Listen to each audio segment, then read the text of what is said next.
Welcome welcome to DR education point. Dear students, आज हम जो डिस्कस करने वाले हैं, हरियाणा बोर्ड के द्वारा जो हमारा सैम्पल पेपर केमिस्ट्री का जारी किया गया है, आज हम उसको डिस्कस करेंगे। हरियाणा बोर्ड के द्वारा जो पेपर जारी किया गया है वो दो पार्टों में जारी किया गया है। हरियाणा का जो पेपर है केमिस्ट्री का, वो बेटा 70 मार्क्स का आएगा। ठीक है, उस 70 मार्क्स में 35 के 2 पार्ट बनाए गए हैं। 35 का आपका MCQ आने वाला है, ठीक है, और 35 मार्क्स के आपका सब्जेक्टेड पेपर आने वाला है। ठीक है डियर स्टूडेंट्स, आज जो हम पढ़ेंगे वो हमारा कौन सा होगा? आज हमारा जो MCQ वाला पार्ट है, आज हम उसको डिस्कस करेंगे। जो सैम्पल पेपर हरियाणा बोर्ड के द्वारा जारी किया गया है, उसके इम्पोर्टेंट क्वेश्चंस और उस पेपर को आज हम सॉल्व करेंगे। डियर स्टूडेंट्स, तो इसमें 35 क्वेश्चंस होते हैं और 35 क्वेश्चंस में प्रत्येक क्वेश्चन 1 मार्क्स का होता है। बेटा कितने का होता है? 1 मार्क्स का होता है और सभी क्वेश्चंस कंपलसरी होते हैं करने। बेटा तो फर्स्ट क्वेश्चन क्या है? The percent of empty space in the BCC arrangement है। BCC का मतलब होता है बॉडी क्यूबिक यूनिट सेल्स। बेटा क्या होता है? Body cubic unit cell. बेटा अब बॉडी यूनिट सेल्स में जो टोटल परसेंट होती है हमारी पैकिंग इफ़िशेंसी, वो होती है 68%। बेटा कितनी होती है? 68%। बट हमें यहाँ पे जो पूछा गया है वो पूछा गया है एम्प्टी स्पेस। क्या पूछा गया है? Empty space. तो एम्प्टी स्पेस क्या होगा? हमारा टोटल जो परसेंटेज होता है वो होता है 100। तो 100 में से 68 को क्या कर दो आप? माइनस कर दीजिए। 68 को क्या कर देंगे हम? माइनस कर देंगे। तो हमारे पास जो आएगा वो आएगा 32%। तो बेटा इसमें जो हमारा एम्प्टी स्पेस होगा वो होगा 32%। कितना होगा बेटा? 32% इसमें हमारा एम्प्टी स्पेस होगा। डियर स्टूडेंट, अब हमारा अगला क्वेश्चन है कि मोलैलिटी ऑफ प्योर वाटर। बेटा प्योर वाटर की मोलैलिटी कितनी होती है? देखिए प्योर वाटर की मोलैलिटी होती है हमारी, सबसे पहले मोलैलिटी की बात करते हैं तो मोल्स निकालते हैं। तो मोल्स निकालने का फॉर्मूला क्या होता है? हमें जब कहीं कुछ नहीं दे रहा होता, वाटर का कितना मानते हैं? 1000। अब वाटर का H2 फॉर्मूला होता है, इसका जो मॉलिक्यूलर मास आता है वो आता है 2, हाइड्रोजन का 1 होता है। तो कितने मॉलिक्यूल्स हैं? 2 मॉलिक्यूल्स हैं। N2 में 1 प्लस में 16 यानी 18। तो डिवाइड कर देते हैं। आपको पता है मोल्स निकालने का जो फॉर्मूला है वो क्या होता है? गिवन मास अपॉन में मॉलिक्यूलर मास। अब हम इसको जब यहाँ से कैलकुलेट करेंगे तो कैलकुलेट करने के बाद यहाँ से जो हमारा मॉलिक्यूलर मास मोल्स आएंगे वो आएंगे हमारे 55.55 समथिंग आते चले जाते हैं। अब मोलैलिटी जैसे निकालेंगे तो मोल्स अपॉन में क्या करेंगे? सॉल्वेंट। तो सॉल्वेंट कितना होगा हमारा? 1 लीटर। तो 1 लीटर को करेंगे तो 1 से अगर हम इसको डिवाइड करेंगे तो कितना आएगा बेटा हमारा? 55.5। तो इसलिए प्योर वाटर की जो मोलैलिटी होती है वो कितनी होती है? 55.5 होती है। कितनी होती है? 55.5। बेटा तो नेक्स्ट क्वेश्चन है वो हमारा कि for the given cell reactions copper and Cu2 positive, Ag positive and gives. तो ये क्या हो रहा है बेटा? कॉपर क्या कर रहा है यहाँ पर? Loss of electrons. सिल्वर क्या कर रहा है? Gain of electrons. तो अगर हम इसकी केमिकल रिएक्शन देखते हैं, पहली बात तो जो केमिकल रिएक्शन है वो बनेगी Cu, ठीक है, plus Ag positive gives Cu2 positive plus में Ag। आपको पता है कि ये क्या कर रहा है यहाँ पर? Copper loss of electrons. क्या कर रहा है? Loss of electron. तो लॉस ऑफ इलेक्ट्रॉन का मतलब हो गया इसने किया ऑक्सीडेशन। ठीक है, अब सिल्वर क्या कर रहा है यहाँ पे, gain of electrons, gain of electron. Balancing के लिए यहाँ पे 2 ले लेंगे, क्या ले लेंगे 2, तो गेन ऑफ इलेक्ट्रॉन्स। अब जो यहाँ पे कॉपर है वो ऑक्सीडेशन कर रहा है, और ऑक्सीडेशन हमेशा किस पर होता है, एनोड पे होता है। ठीक है, तो पहला क्वेश्चन तो यहाँ से यही गलत हो गया कि कॉपर एट द कैथोड। ठीक है, अब बात करते हैं सिल्वर हमारा किस पर है, कैथोड पे है, बट कैथोड पे ये क्या है, प्रॉपर नहीं है। तो यहाँ पर हम बात करेंगे सिल्वर की जो प्रॉपर रिएक्शंस कर रहा है। तो ये क्या कर रहा है यहाँ पर, गेन ऑफ इलेक्ट्रॉन्स, यानी कि अपने आप को क्या कर रहा है, ऑक्सीडाइज कर रहा है। जब कोई भी इलेक्ट्रॉन्स अपने आप को रिड्यूस्ड करता है, क्या करता है, रिड्यूस्ड करता है, तो वो होता है ऑक्सीडाइजिंग एजेंट। क्या होता है, ऑक्सीडाइजिंग एजेंट। और यहाँ पर कॉपर क्या है, एक रिड्यूसिंग एजेंट। कॉपर क्या है हमारा, एक रिड्यूसिंग एजेंट। सिल्वर क्या है हमारे यहाँ पे, ऑक्सीडाइजिंग एजेंट। ना तो एजी एज ए कैथोड है, तो यहाँ का आंसर क्या होगा, एजी एज ए ऑक्सीडाइजिंग एजेंट। तो इसका जो प्रॉपर आंसर है वो क्या है, एजी एज ए ऑक्सीडाइजिंग एजेंट बेटा। नेक्स्ट क्वेश्चन बेटा, नेक्स्ट क्वेश्चन है identified the order of reactions from given the rate constant. आपको रेट कांस्टेंट, हमें इस वैल्यू से कोई मतलब नहीं होता है जब हम रेट निकाल रहे होते हैं। तो रेट कांस्टेंट निकालने के लिए हम इसको देखते हैं, इसकी एसआई यूनिट को देखते हैं। तो यू ड्राइव्ड यूनिट क्या आ रही है, देखिए आपने 2 यूनिट पढ़ी होंगी, एक तो रेट लॉ की और एक सिंपल रेट की। तो आपने पढ़ी थी कंसंट्रेशन इनकी मोल पर लीटर अपॉन में सेकंड, और एक पढ़ी थी आपने क्या, के इंटू में मोल कंसंट्रेशन मोल पर लीटर। ये रेट लॉ की होती है, ये हमारी सिंपल की होती है।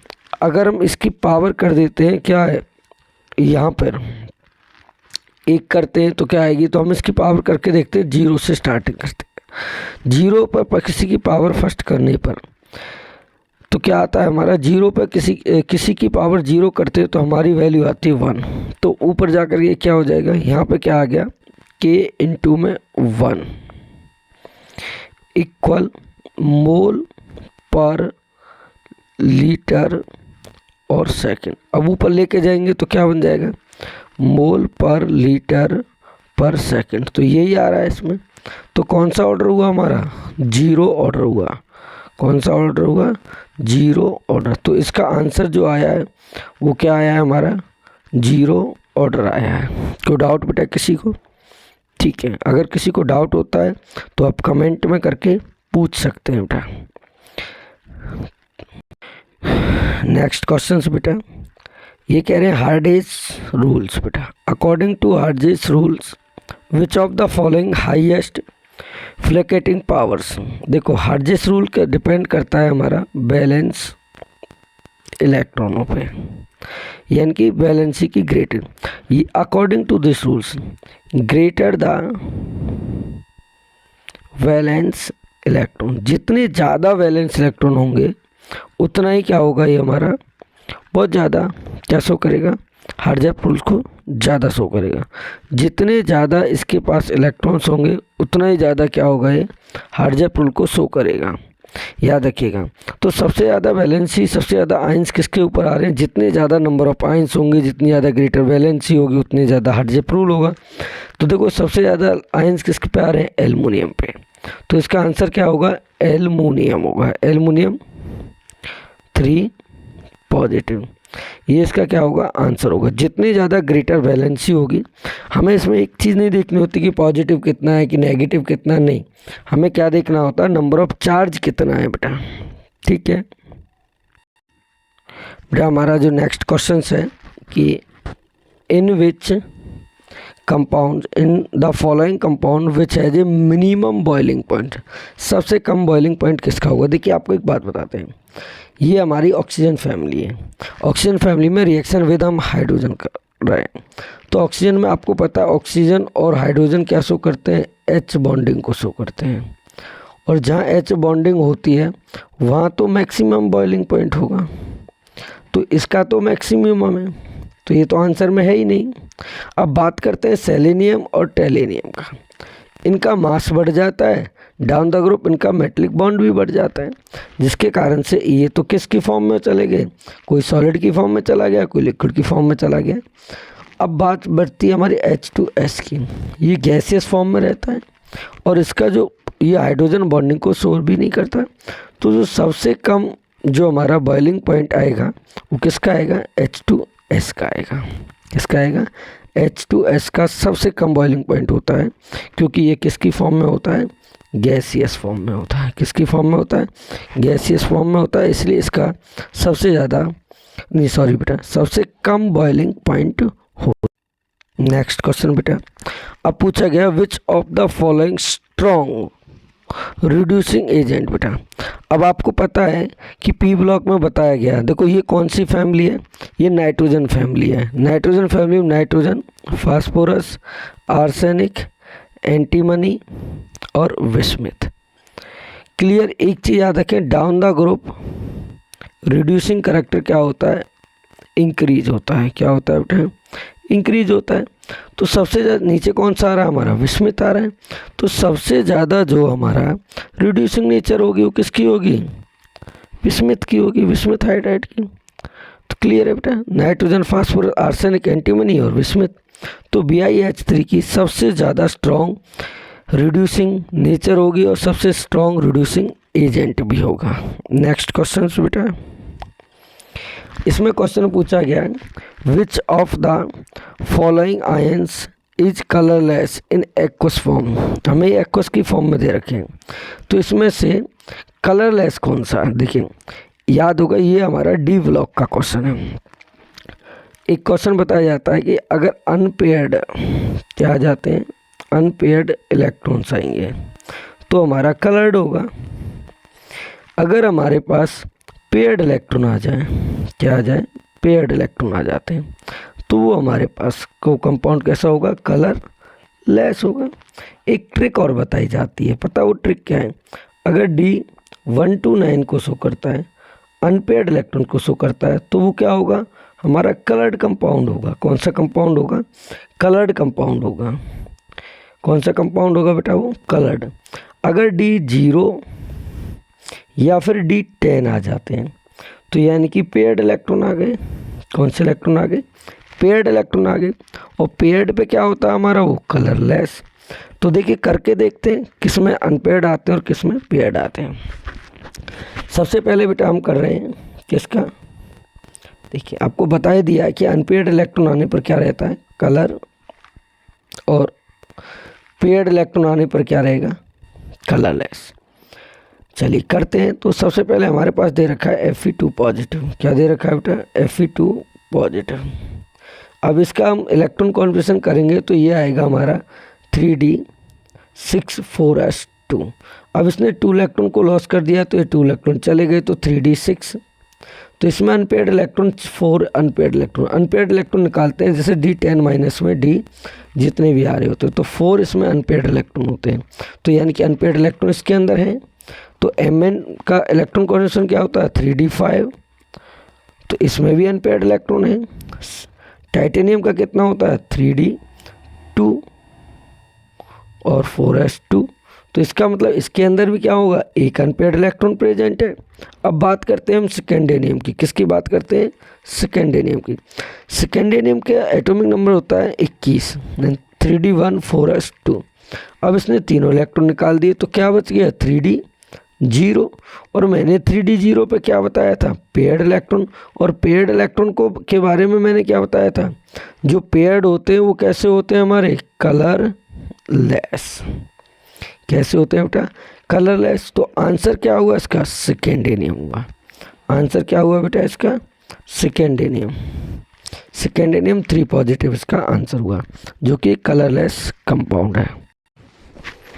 बेटा क्वेश्चन है हमारा, विच मेटल्स हैज हाईएस्ट डेंसिटी। सबसे ज़्यादा डेंसिटी किसकी होती है बेटा, डी ब्लॉक एलिमेंट में डेंसिटी तो सभी एलिमेंटों की हाई होती है, याद रखें इस बात को। बट उसमें कुछ केस हैं, ओशियम और इरेडियम। इरेडियम की सबसे ज़्यादा होती है, सेकंड मोस्ट ओसियम की। तो हमारे पास यहाँ पर ओसियम दे रखा है, इरेडियम दे ही नहीं रखा, तो सबसे ज़्यादा किसकी होगी, ओसियम की डेंसिटी सबसे ज़्यादा होगी बेटा। तो क्लियर है। नेक्स्ट क्वेश्चन जो हमारा है वो है what is the coordination number in these compounds. हमारे पास एक कंपाउंड दे रखा है जिसमें हमें कोऑर्डिनेशन नंबर बताना है। ये जो हमारा कंपाउंड है, इस कंपाउंड को बोलते हैं कोऑर्डिनेशन कंपाउंड, इनको कॉम्प्लेक्स कंपाउंड भी कहते हैं बेटा। जो हमारा ये जो नंबर दिख रहा है ना, ये हमारा कोऑर्डिनेशन नंबर होता है, बट ये फिक्स नहीं होता, किसी में ज़्यादा भी होता है, किसी में कम भी होता है। ये डिपेंड करता है हमारी डेंटिस्टी पे डिपेंड करता है। किस पे डिपेंड करता है, डेंटिस्टी पे, डेंटिनेशन पे डिपेंड करता है कि कितने इलेक्ट्रॉन्स डोनर हैं। अगर एक लॉन पेयर डोनर होगा तो मोनोडेंट, अगर 2 इलेक्ट्रॉन डोनर होगा तो डाइडेंट। तो मोनोडेंट है यहाँ पर, तो मोनोडेंट जितने ज़्यादा हमारे जितने कोऑर्डिनेट बॉन्ड बनेंगे, तो यहाँ पर जो कोऑर्डिनेट बॉन्ड बन रहे हैं वो 6 बन रहे हैं। तो कोऑर्डिनेट बॉन्ड कितने बनेंगे, ये वाले हमारे कोऑर्डिनेट बॉन्ड बना रहे हैं। अमोनिया क्या बना रहा है, यहाँ पे कोऑर्डिनेट बॉन्ड बना रहा है। तो इसका कोऑर्डिनेशन नंबर क्या होगा हमारा, जिसका कोऑर्डिनेशन नंबर है वो हमारा होगा 6। कितना होगा बेटा, 6 कोऑर्डिनेशन नंबर होगा। जितने हमारे कोऑर्डिनेट बॉन्ड बन रहे हैं उतना ही क्या होगा, हमारा कोऑर्डिनेशन नंबर होगा। नेक्स्ट क्वेश्चन है बेटा, नेक्स्ट क्वेश्चन है हमारा, देखिए क्रोमियम और 6 वाटर मॉलिक्यूल्स हैं और Cl3 है। क्रोमियम की ऑक्सीकरण संख्या, यानी कि बेटा हमें इसमें ऑक्सीडेशन नंबर पूछा गया है। अब मैं आपको बताता हूँ, देखिए इसमें ऑक्सीडेशन स्टेट कैसे निकालते हैं। ये हमारा जो सेंट्रल एटम होता है, इसकी ऑक्सीडेशन स्टेट निकालनी होती है। हम इसको मान लेते हैं x। क्या मान लेते हैं, x। वाटर की जो ऑक्सीडेशन स्टेट होती है वो होती है 0। क्लोरीन की जो होती है वो होती है -1। अब हम इसके फॉर्मूले में पुट करते हैं, तो x प्लस 0 का 6 प्लस और -3, तो क्या होगा, ये तो 0 हो जाएगा, तो क्या आ गया, x - 3 = 0। तो कितनी आ गई, x = +3 आ गई। तो क्रोमियम की जो ऑक्सीडेशन स्टेट है वो कितनी होगी, +3 होगी। कितनी होगी बेटा, इसमें जो हमारी ऑक्सीडेशन स्टेट आएगी वो आएगी +3। तो क्रोमियम की जो ऑक्सीडेशन स्टेट है वो कितनी होगी, +3 होगी।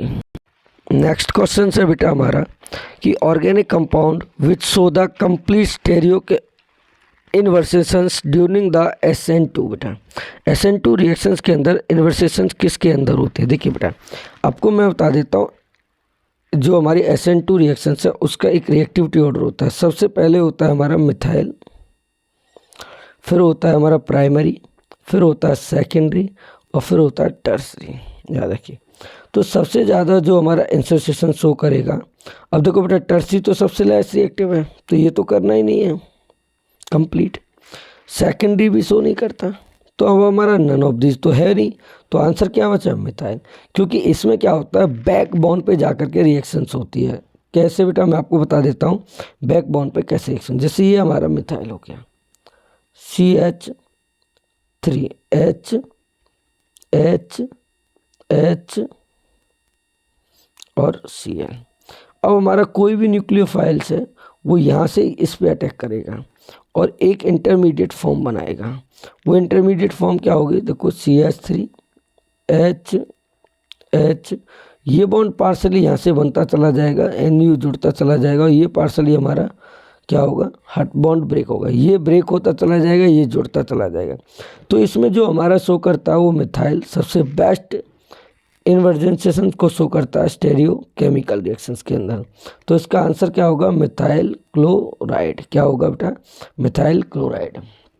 नेक्स्ट क्वेश्चन है हमारा बेटा कि निम्नलिखित में से कौन अधिक अम्लीय होता है। अम्लीय का मतलब विच of the following is the most acidic, इनमें से सबसे ज़्यादा एसिडिक कौन सा है। बेंजाइल अल्कोहल जी, या साइक्लोहेक्सेनॉल नहीं होता बेटा, फिनॉल भी नहीं होता। याद रखिएगा बेटा इन तीनों में सबसे ज़्यादा एलिफेटिक होते हैं, फिनॉल होता है, बेंजाइल और साइक्लोहेक्सेन नहीं होते हैं। बट इससे भी ज़्यादा हमारा होता है मेटाक्लोरोफिनॉल, क्योंकि बेटा आपको बताया जाता है कि withdrawing group, electron withdrawing group अगर इंक्रीज होते हैं, क्या होते हैं, इंक्रीज होते हैं, तो एसिडिक करेक्टर क्या होगा, हमारा इंक्रीज होगा। तो क्लोरो क्या है हमारा, क्लोरो क्या है बेटा हमारा, एक इलेक्ट्रॉन विथड्रॉइंग ग्रुप है। इलेक्ट्रॉन विथड्रॉइंग ग्रुप बढ़ते हैं तो एसिडिक करेक्टर बढ़ता है, तो यहाँ क्लोरो आ रहा है, नेचुरली दिख रहा है, तो ये क्या होगा, मोर एसिडिक होगा। तो इसका आंसर क्या आएगा बेटा, एम क्लोरोफिनॉल। क्या आएगा, एम क्लोरोफिनॉल इसका आंसर है बेटा, मोस्ट एसिडिक इन कंपाउंड्स में से। नेक्स्ट क्वेश्चन है बेटा, William synthesis is use to prepare. William synthesis क्या बनाती है बेटा, ईथर बनाती है। क्लियर है, साधारण सबको पता है। विलियम सिंथेसिस क्या बनाती है, ईथर बनाती है। एल्कोक्साइड के रिएक्शंस देखिए किस प्रकार से, R O N A plus में आर एक्स की रिएक्शन करा दो, एन ए एक्स निकल जाता है और आर ओ आर बन जाता है ईथर। तो विलियमसन सिंथेसिस क्या बनाती है, ईथर बनाती है बेटा। और ये भी न्यूक्लियोफिलिक सब्स्टिट्यूशन रिएक्शंस को फॉलो करती है। किसको फॉलो करती है बेटा, न्यूक्लियोफिलिक सब्स्टिट्यूशन रिएक्शन को फॉलो करती है। नेक्स्ट क्वेश्चन बेटा, एसिटिक अम्ल पूछा गया है, यानी कि IUPAC name of the acetic acid. बहुत सबसे आसान है, हम 10वीं क्लास से पढ़ते आ रहे हैं। CH3COOH, 2 कार्बन है, इथेनोइक एसिड। तो इसका आंसर क्या होगा बेटा, इथेनोइक एसिड होगा। नेक्स्ट क्वेश्चन है बेटा हमारा कि विच of the following is the tertiary amine. देखो मिथाइल अमाइन तो टर्सरी अमाइन नहीं हो सकता। इथाइल, देखो मिथाइल अमाइन ये है हमारा CH3NH2।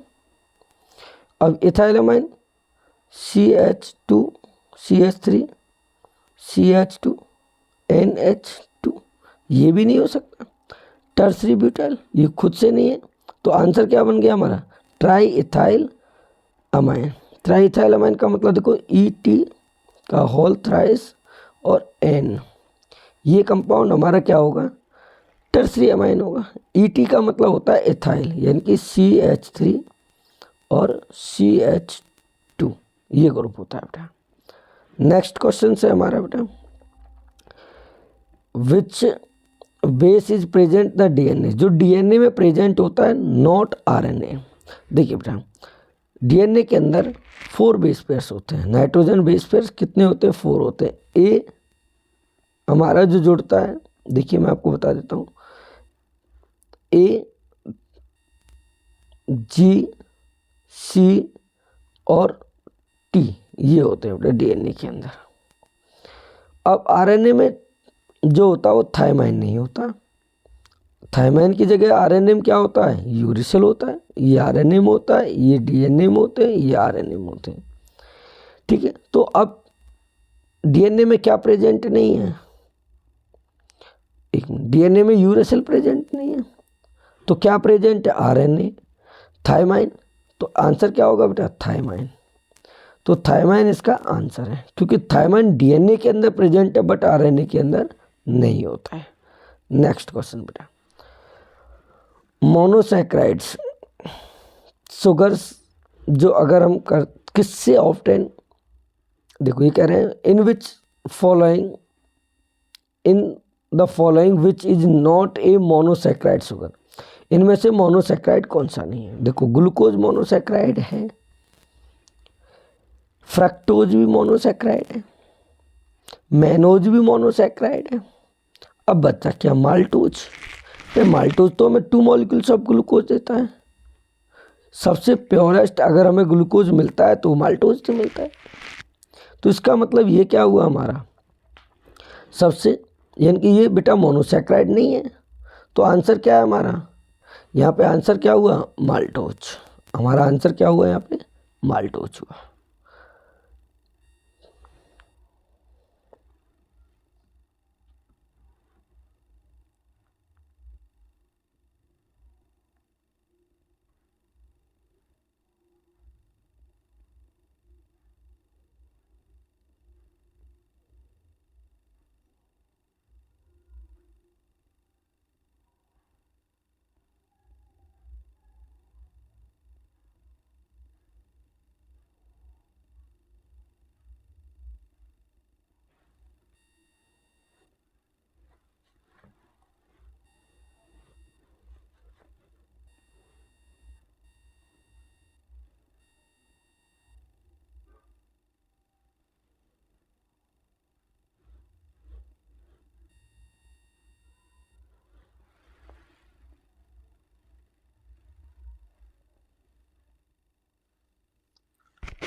बेटा जो हमारा नेक्स्ट क्वेश्चन है वो ये है, सॉलिड है वॉल्यूम एंड शेप, इसमें आंसर आएगा डेफिनिट।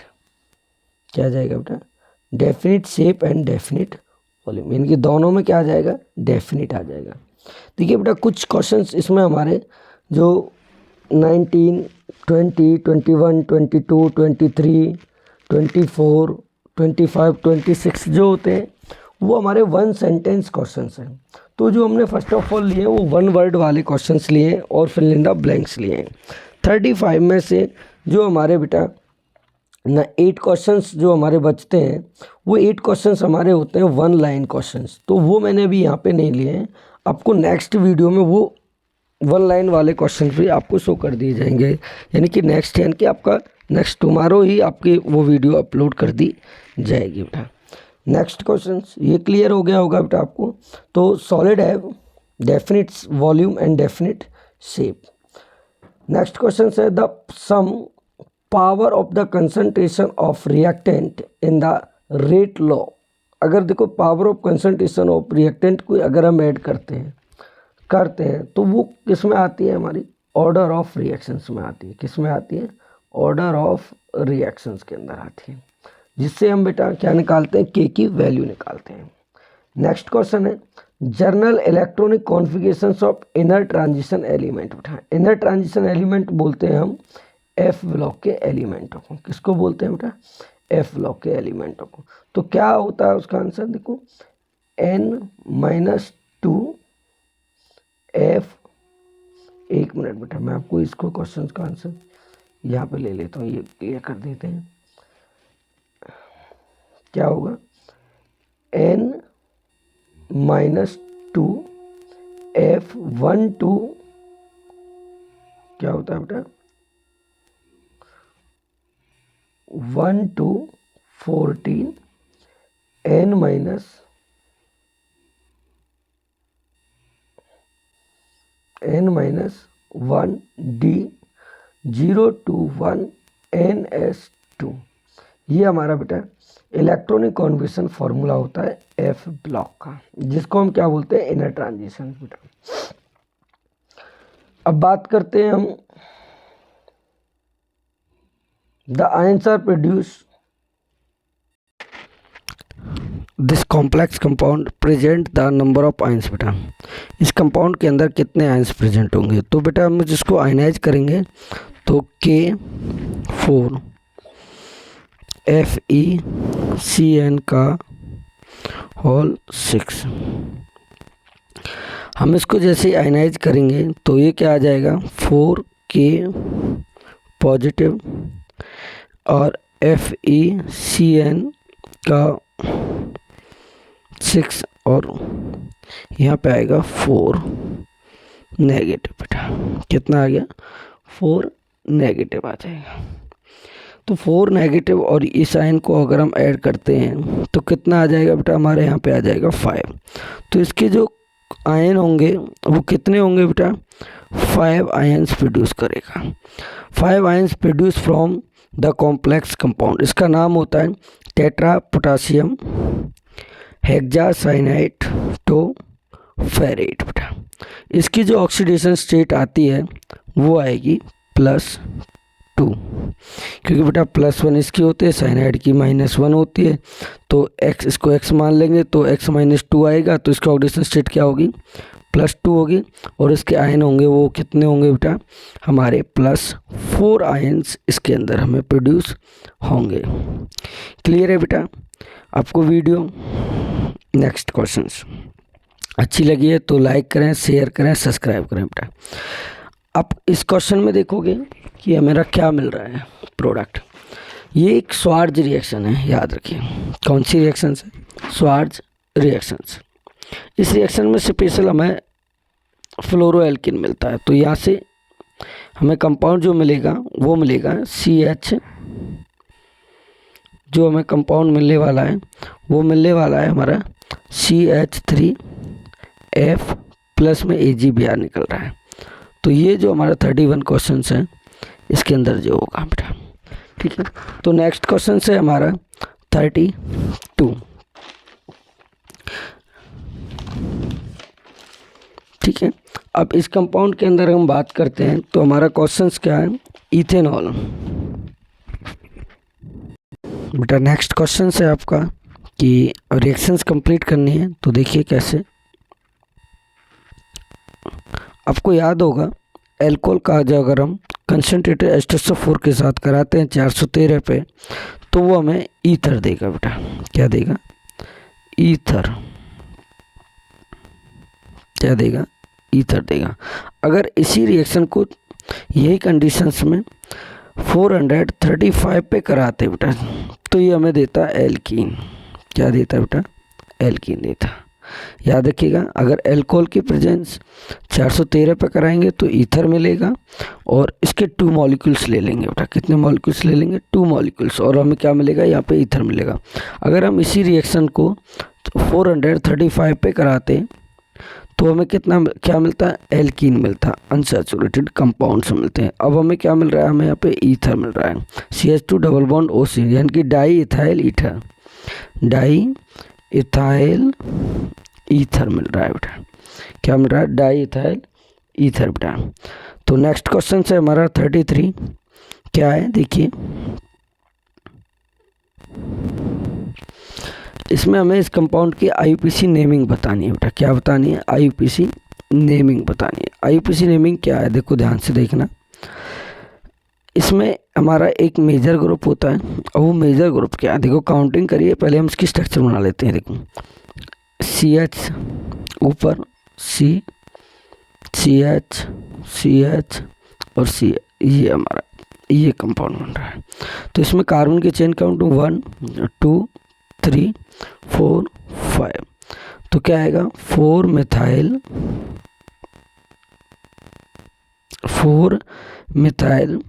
पेंट, ठीक है, 1 2 3 4 5, तो 4 मिथाइल पेंट सिंगल बॉन्ड है, ठीक है। तो एन 1 और अल आएगा, एल्डिहाइड में क्या आता है, अल आता है। ये इसका IUPAC नेम होगा, 4 मिथाइल पेंटेन 1 अल बेटा। नेक्स्ट क्वेश्चन है हमारा, देखिए बेटा,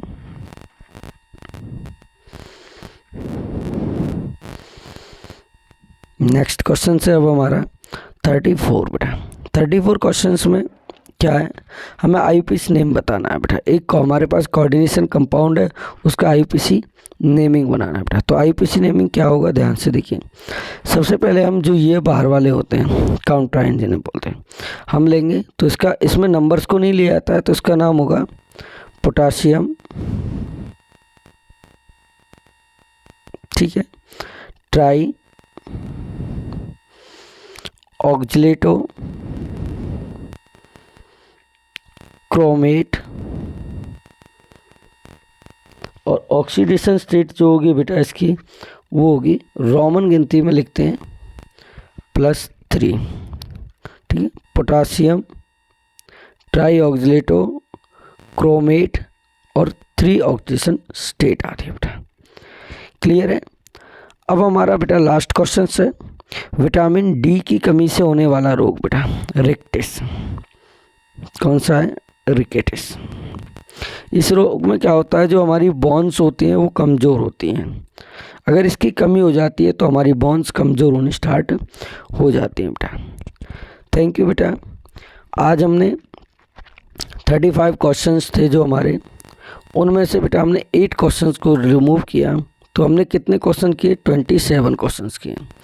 आज हमने जो 8 क्वेश्चन जो लीव किए हैं वो हमारे बेटा थोड़ा सब्जेक्टेड हैं, जिनमें 1 सेंटेंस में और उससे ज़्यादा सेंटेंस में हमें 2 लाइन्स में आंसर देने होते हैं, तो मैं उसे एक्सप्लेन नहीं कर सकता था यहाँ पे, तो इसलिए मैंने उनको लीव किया दिया। नेक्स्ट वीडियो में पर्टिकुलरली उनका सॉल्यूशन मिलेगा आपको, और उनके बारे में एक्सप्लेन किया जाएगा बेटा। आज हमने जो हरियाणा बोर्ड का सैम्पल पेपर आया था वो सॉल्व किया है बेटा पूरा, और उसका एक एक एनालाइज किया है, क्वेश्चन सॉल्व कराए हैं बेटा।